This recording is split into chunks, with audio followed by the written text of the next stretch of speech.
Vamos a continuar con la charla de SUSERTE a cargo de la doctora Olga Sanabria y el ingeniero Daniel Pérez. Buenos días a todos y a todas. En nombre de la Superintendencia de Servicios de Certificación Electrónica SUSERTE, agradezco a las autoridades de la Universidad Simón Bolívar y a todos los presentes la invitación a la Superintendencia. Olga Sanabria, asesor legal de SUSERTE. Mi intervención va a ser breve, 7 minutos, es decir, los 15 minutos de los cuales disponemos. Va a estar fraccionado o dividido en 2 secciones. Los aspectos jurídicos a mi cargo y los aspectos de índole tecnológica a cargo de mi compañero, el ingeniero Daniel Pérez. Tenemos, para contextualizar un poco, la Superintendencia de Servicios de Certificación Electrónica, SUSERTE, nace a razón de la entrada en vigencia del decreto con rango fuerza de ley de mensajes de datos y firmas electrónicas, publicada en la Gaceta Oficial 37.148 de febrero del año 2001. La Superintendencia de Servicios de Certificación Electrónica es un servicio autónomo dependiente o adscrito al Ministerio del Poder Popular para Educación Universitaria, Ciencia y Tecnología. Gozamos de cierta autonomía en materia presupuestaria y financiera. La Superintendencia de Servicios de Certificación Electrónica, SUSERTE, tiene por objeto la supervisión, acreditación y regulación de todo el aparataje del Sistema de Certificación Electrónica Nacional. Acreditamos a los proveedores de servicios de certificación electrónica, conocidos como PSC, dentro del marco de las atribuciones y competencias de que trata nuestra ley de creación, así como del reglamento de la ley y las normas que aplican o que rigen a la materia. Tenemos que dentro de las competencias establecidas de manera taxativa a SUSERTE, las más resaltantes están contenidas en el artículo 22 de la Ley de Mensajes de Datos y Firmas Electrónicas. Nosotros otorgamos las correspondientes acreditaciones a los proveedores de servicios de certificación electrónica previo el cumplimiento de requisitos de índole tecnológica, legales y financieras. Revocamos o suspendemos las acreditaciones cuando exista algún incumplimiento de las condiciones o de los términos contenidos en la ley o el reglamento. Mantenemos, procesamos, clasificamos y resguardamos todo lo que tiene que ver con el registro de proveedores de servicios de certificación. Verificamos el cumplimiento por parte de los proveedores de todo lo que tenga que ver en el contexto de la ley de mensajes de datos y su reglamento, y supervisamos todas las actividades. Es un resumen, les invito también a familiarizarse, a dar lectura, a conocer ese instrumento bastante valioso que es la ley de mensajes de datos y firmas electrónicas. Tenemos que SUSERTE, la superintendencia, nace efectivamente con el decreto ley sobre mensajes de datos, firmas electrónicas, pero con el transcurrir del tiempo se han ido incorporando una serie de atribuciones, competencias o responsabilidades adicionales. Tal es el caso del reglamento parcial sobre la ley de mensajes de datos y firmas electrónicas, cuya entrada en vigencia fue en diciembre del 2004. Allí también se establecen una serie de responsabilidades, normamos lo que tiene que ver con las auditorías técnicas, realizamos inspecciones a los PCC de índoles ordinarias o extraordinarias. Tenemos también en el rango sublegal las providencias administrativas, específicamente la 016, publicada en la Gaceta Oficial 38.636 de marzo del 2007, donde nos atribuyen de manera expresa la responsabilidad de gestionar, mantener y operar la autoridad de certificación raíz del Estado venezolano. SUSERTE controla o supervisa esta autoridad de certificación raíz del Estado venezolano y todo lo que tiene que ver con la infraestructura de certificación nacional y toda la labor que desempeñan los PCC, más sin embargo la SUCERTE o la superintendencia no otorga o no emite certificados de firma electrónica de cara a los usuarios, a los signatarios. Más adelante les voy a hacer una breve reseña para contextualizar un poco lo que es la firma electrónica. Tenemos también otras atribuciones que nos otorgan a través de resoluciones. Tal es el caso de la resolución número 063 del 2008, por medio de la cual se encarga a la superintendencia el desarrollo y la implementación y seguimiento del Sistema Nacional de Gestión de Incidentes Telemáticos de manera preventiva y reactiva para la mitigación de riesgos en sistemas de seguridad de información. Tenemos también la resolución número 027 del año 2012, que da nacimiento al Centro Nacional de Informática Forense, conocido como el CENIT. Es otra de nuestras unidades a lo interno de la superintendencia, que su objetivo principal o primordial es la prestación de servicios de peritajes informáticos y análisis de evidencias digitales. Funcionamos como un órgano de apoyo al sistema judicial venezolano en la práctica de experticias y a la investigación en los procesos o los procedimientos de índole penal. Además, entre otras materias. Tenemos también la ley de infogobierno, objeto de este conversatorio, entra en vigencia, es publicada en el año 2013, pero realmente producto de una vacación legem entra en vigencia en agosto del 2014. A través de la ley de infogobierno se amplían de manera expresa las competencias y atribuciones de SUCERTE, de la Superintendencia de Servicios de Certificación Electrónica. Nos delegan la responsabilidad de implementar y ejecutar el Sistema Nacional de Seguridad Informática, ¿ok? A su vez, este Sistema Nacional de Seguridad Informática está integrado o está compuesto por 4 subsistemas, a entender el subsistema de criptografía nacional, el subsistema nacional de gestión de incidentes telemáticos, el subsistema nacional de informática forense y el subsistema nacional de protección de datos. Tal como mencionó la profesora María Ruiz en su expresión anterior, actualmente está en proceso de revisión por parte de nuestro órgano de adscripción de un proyecto hermosísimo, producto de mesas interdisciplinarias integradas, esas mesas de trabajo, arduo trabajo con técnicos, abogados, especialistas en el área del CNTI, de la CONATI, de SUCERTE, de Senditel. Y ese proyecto de reglamento se denomina Proyecto de Reglamento del Sistema Nacional de Seguridad Informática, está en la consultoría jurídica de nuestro Ministerio de Adscripción para la correspondiente revisión. Acá, para contextualizar también un poco, pedí el apoyo, ¿no? Y consideré bastante gráfico, bien chévere para explicarles la pirámide de Hans Kelsen, ¿no? Los abogados, cuando vemos la pirámide de Hans Kelsen, nos acordamos por allá, teoría del derecho puro y todo eso, ¿no? Nuestros inicios en la carrera. Y bueno, tenemos el basamento jurídico venezolano al lado izquierdo, cómo más o menos estarían de manera jerarquizada nuestro ordenamiento jurídico en Venezuela, y al lado derecho el ordenamiento jurídico, pero dentro de lo que aplica a la superintendencia, ¿no? El ordenamiento o las leyes. Tenemos la Constitución Nacional, convenios y tratados internacionales, la primacía, ¿no? Es el rango supralegal.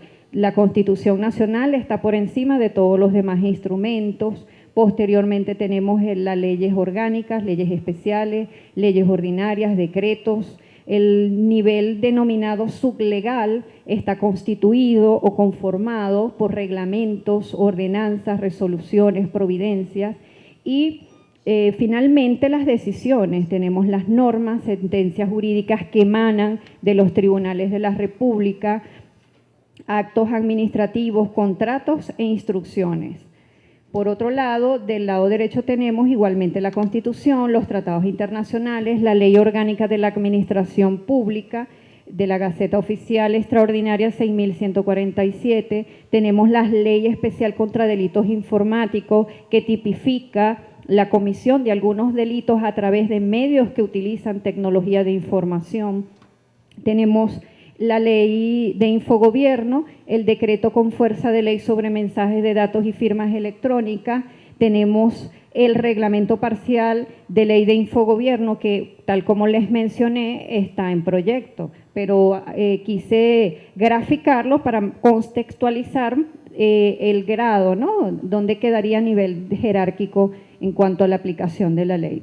Tenemos las resoluciones 063, 027, CENIS, Vencer, la Providencia 016, normas instruccionales, tenemos normas a lo interno, ¿ok? Normas SUSERTE de carácter tecnológico que regula mucho todo lo que tiene que ver con la certificación electrónica.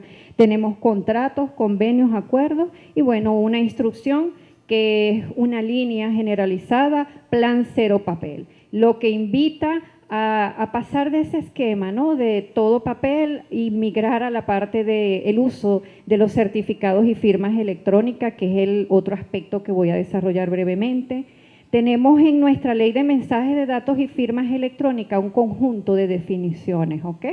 Y entre esas definiciones, una muy importante y muy valiosa, que es la firma electrónica. ¿Qué es una firma electrónica? Ustedes se preguntarán. Bueno, la firma electrónica es esa información, ¿ok?, utilizada o creada por un signatario vinculado a un mensaje de datos, ¿ok?, que le va a permitir atribuir esa autoría de ese mensaje de datos en el contexto que lo está utilizando. ¿Y qué es ese signatario? No es más que el titular de ese certificado de firma electrónica. La firma electrónica, según lo establece nuestra ley de mensajes de datos y firmas electrónicas, valga la redundancia, en su artículo 4 y en el 16, cumple o tiene la misma validez y eficacia probatoria que la firma autógrafo. Eso se lo otorga la misma ley, es decir, ya puede ser valorada en juicio y se le da ese mismo valor jurídico a ese mensaje de datos en juicio que se le otorga a copias o impresiones fotostáticas. El certificado de firma electrónica es muy importante, es valiosísimo, es una herramienta segura de tecnología y tiene unas bondades o unas propiedades bastante interesantes y que el legislador considera necesario a los fines de valorarla jurídicamente hablando. El artículo 16 de nuestra ley estriba de manera clara y precisa que la firma electrónica va a permitir resguardar esa integridad de ese mensaje de datos asociado a esa firma electrónica, lo que va a traducirse en que hay una garantía de que esa información no fue vulnerada, no fue violada, no fue modificada, no fue alterado su contenido. De igual manera, constituye otra atribución o otra bondad el uso del certificado de firma electrónica y va vinculado a la autenticidad. La autenticidad no es más que la identidad en ese mundo digital, es decir, me va a permitir vincular la autoría. ¿Quién es el titular de ese mensaje de datos, de esa información? Aquella persona que está identificada, que lo adquirió, ¿ok? ¿Y cómo se adquiere? Bueno, a través de los servicios de una persona jurídica acreditada ante la superintendencia, proveedor de servicios de certificación electrónica que funciona como ese tercero de confianza, que va a emitir ese certificado de firma electrónica dentro de la cadena de confianza de la certificación electrónica en Venezuela.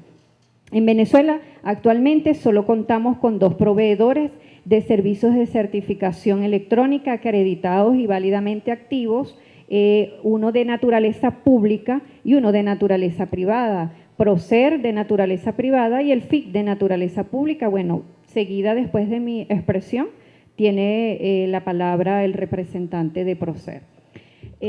Tenemos también entre esas bondades del certificado de firma electrónica el no repudio. ¿Qué es aquello del no repudio? Sencillamente es aquella garantía jurídica de que la persona que firmó o que está transmitiendo ese mensaje de datos asociado a esa firma electrónica no pueda después decir no fui yo, desconozco esa información.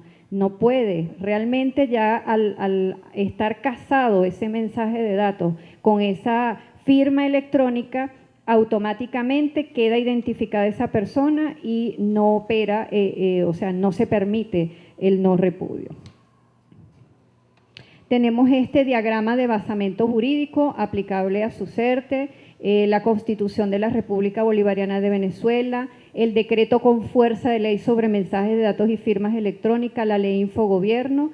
De la ley Infogobierno se desarrolla el proyecto del reglamento parcial de la ley Infogobierno, que se denomina del Sistema Nacional de Seguridad Informática. Está contemplado o contenido por una disposición general, 4 títulos, ¿ok? 10 capítulos, 39 artículos y una disposición final. Compuesto a su vez por definiciones, un ámbito de aplicación a los órganos y entes del poder público, del poder popular. Sin embargo, les invito también en el artículo 2 de la ley Infogobierno, ahí contextualiza de manera expresa cuáles son los sujetos, objeto, ámbito de aplicación de la ley Infogobierno y en consecuencia del reglamento. Tenemos que este reglamento desarrolla el Sistema Nacional de Protección y Seguridad Informática, establecido o desarrollado plenamente a través de 4 subsistemas. Subsistema Nacional de Criptografía, integrado por sujetos, competencias, atribuciones. Llevamos a través de ese subsistema nacional de criptografía un registro de homologación de dispositivos criptográficos. Más adelante el compañero Daniel les va a hacer una breve reseña al respecto. Tenemos el Subsistema Nacional de Gestión de Incidentes Telemáticos, ¿okay? Lo que reseñé inicialmente, que va encargado de mitigar esos riesgos, ¿no? Tenemos el Subsistema Nacional de Informática Forense, el Subsistema Nacional de Protección de Datos y bueno, y los órganos que lo integran, el órgano rector y el órgano responsable. Dentro del órgano responsable está la superintendencia, las competencias, hay una parte normalizadora. También tenemos 2 aspectos que se desarrollan de forma transversal, aun cuando no son parte de los títulos o capítulos, sí son 2 aspectos importantes que abordamos en el reglamento y es lo que se vincula al tratamiento especial para las infraestructuras críticas y estratégicas, ¿ok? Del Estado. Y la parte formativa, el componente formativo que tiene que ver con esa parte del conocimiento, ¿no? Que es transversal a estos 4 subsistemas en materia de protección y seguridad informática. Bueno, hasta aquí sería mi expresión. Muchas gracias por su atención.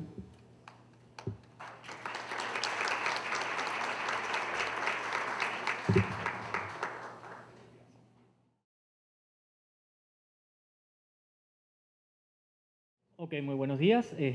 Yo soy el director del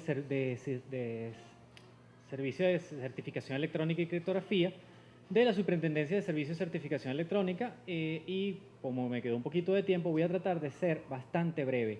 Voy a ir bastante rápido. Se ha hablado mucho de la parte legal de la firma electrónica y voy a tratar de decir por qué venimos a hablar de la firma electrónica cuando estamos hablando de Infogobierno. Eso, si me da tiempo, voy a tratar de decirlo al final. En esencia, todo comienza por la criptografía en el ámbito de la firma electrónica. ¿Por qué criptografía? Criptografía es una ciencia que se encarga de tomar un mensaje y ocultarlo para que en el camino nadie lo logre entender, nadie lo logre deducir. Y para que, si nadie lo logra deducir, ¿de qué sirve? Bueno, de que alguien que lo quiera reproducir y que efectivamente sea quien necesariamente lo va a leer, esa persona sí lo pueda descifrar, es decir, revertir el proceso de ocultamiento. ¿Cómo se suele hacer? Por medio de la generación de unas claves. Desde la antigüedad se hizo por muchas maneras, mecánicas, mecánico-técnicas, etcétera. Muchos hablaron incluso por aquí la máquina Alan Turing, que fue el método de criptoanálisis de la máquina Enigma nazi, etcétera. Correcto, pero el uso mejor de la criptografía es generar un clave, que es el elemento con el cual se oculta. y ese elemento se suele generar por medio de una generación aleatoria. Hasta ese momento la criptografía era simétrica, misma clave de entrada, misma clave de salida. Si yo cifro con una clave, descifro con la misma clave. En los años 70 se descubrió un método matemático diferente en el cual se generaran en vez de una, dos claves. Con la que se cifraba no se podía descifrar, se tenía que descifrar con la opuesta. Y se les denominó alternadamente clave pública y clave privada. Por eso entra el término que vieron por ahí en alguna parte, infraestructura de clave pública. De esta teoría se genera algo que se llama certificado. Fíjense que yo lo pongo ahí como la conjunción de esa clave pública, esa clave privada, un conjunto de datos personales y el estampado de una impronta de un ente confiable. Mi compañera Olga les hablaba del tercero de confianza. Bueno, suele tener muchos nombres: ente confiable, autoridad de certificación, proveedor de servicios de certificación, es decir, un PCC. En el mundo digital, esto vendría a ser como, por ejemplo, una identidad digital. Yo lo pongo como en el mundo físico sería nuestra cédula de identidad. Si a usted se le emite un certificado electrónico, es como si tuviera una cédula de identidad en el mundo digital. En el mundo digital estamos hablando en computadores, internet, etc. Y existen dos estructuras básicas: el certificado electrónico con el cual ustedes pueden firmar y algo que se puede llamar el extracto del certificado, que podría venir a ser, si hacemos la comparación de que un certificado electrónico es como una cédula de identidad, bueno, nuestro extracto sería como la fotocopia de la cédula. Es decir, yo puedo hacer trámites personalísimos con mi certificado, como se pueden hacer con la cédula, y de referencia puedo entregar mi fotocopia a mi cédula, que sería como el extracto del certificado. Muy importante que el certificado venga de un ente confiable. Y por supuesto sirve para darle la impronta de confiabilidad a un documento en el ámbito digital. ¿Cómo se hace esta firma electrónica? Voy a tratar de acelerar. El documento original que uno tiene en una computadora, en internet, en un correo electrónico, es decir, que está digitalizado, está en digital, uno le puede extraer una huella digital a ese documento. Se suele utilizar un método llamado hashing, es decir, en inglés es como picar o mezclar, se suele traducir también como digestión, picadillo, pero vamos a dejarlo en hash. Esa huella digital se cifra con esa clave privada. La clave privada se asume que la tengo solo yo, no la puede tener más nadie. Esa clave privada cifra ese hash, que es como una huella digital del documento, y se incluye el extracto, y eso forma un objeto de firma que se incrusta en el documento. Es como si yo tuviera un documento físico con mi firma manuscrita y huella digital, y copia de la cédula de identidad, todo pegado ahí mismo. Ojo, este es sencillamente un símil en el mundo físico lo que sería un documento firmado en el mundo digital. Pero ¿cómo se valida? Cuando apertura una aplicación, un programa, nuestro querido Adobe, cuando tenemos una aplicación de software libre, cuando tenemos un sistema informático que apertura ese archivo y se da cuenta que tiene un campo de firma, tiene un objeto de firma, separa el objeto de firma del documento original. Al documento original le extrae esa huella digital que llamamos hash. Al objeto de firma le desencripta o le descifra, el hash ya cifrado, y se obtiene el hash original. Entonces ahí tendríamos hash del momento en que se firmó y hash del momento actual. Si ambos son iguales, se garantiza que no se ha modificado el contenido del documento, así hayan pasado años.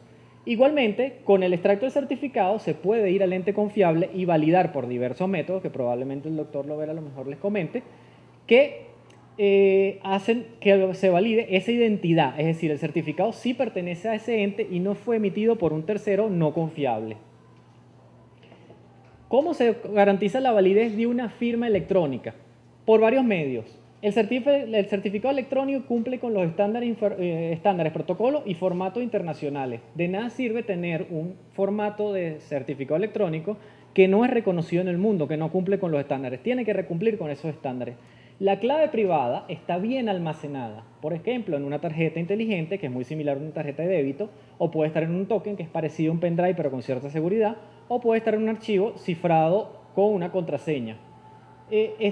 Sirve para utilizarse en un documento que tiene un formato reconocido. O sea, puede ser que nosotros creemos un formato, pero es mejor tener un formato reconocido. El más usado a nivel mundial es el formato PDF. Está emitido por un ente confiable, que a su vez está reconocido por un ente gubernamental. La mayoría de los países casi todos los países tienen un ente gubernamental que reconoce de alguna manera los entes que emiten esos certificados. Y por supuesto se mantiene en el ámbito digital. Fíjense lo que yo les pongo aquí casi para terminar. Cuando uno está en el ámbito digital, ese cálculo matemático que acabamos de hacer, porque al final cifrar no es más que un cálculo matemático, se puede reproducir tantas veces ustedes quieran y se puede calcular ese hash tantas veces ustedes quieran. Si lo pasamos por medio de una impresora al mundo físico, ya el cálculo matemático es imposible de hacer, ya no se puede reproducir. Por lo tanto, es probable hacer la validación de esa firma electrónica, de la misma manera que si uno agarra un documento firmado y sellado manuscritamente y lo digitaliza, sabemos que por cualquier herramienta de software propietario o software libre, podemos manipular eso, extraer la firma y el sello y colocárselo a un documento distinto que no tiene la voluntad del que lo escribió. Por lo tanto, la firma manuscrita, cuando la escaneamos, no tiene ninguna validez legal. Ese es el elemento central de toda esta discusión. Esto es un elemento tecnológico que se aplica evidentemente a un ámbito legal. Es decir, solventar el problema de que la firma manuscrita en el ámbito digital no tiene validez porque puede ser reproducida como uno desee. Como ya estamos cortos de tiempo, entonces termino diciendo, muy importante, mucha gente cuando llega a las autoridades de certificación, aquí tenemos una presente, o entes confiables, como lo quieran decir, a lo mejor llega creyendo que emitir una firma electrónica es digitalizar la firma. No, error. La firma digitalizada es diferente a la firma electrónica. Una es digitalizar solo con efectos referenciales, con efectos, digamos, de una interfaz hombre-máquina agradable, y otra es un cálculo matemático que le da validez a un documento. Entonces, si tienen alguna pregunta, dudas, comentarios, o muy claro, o no entendieron nada. Bueno, no sé.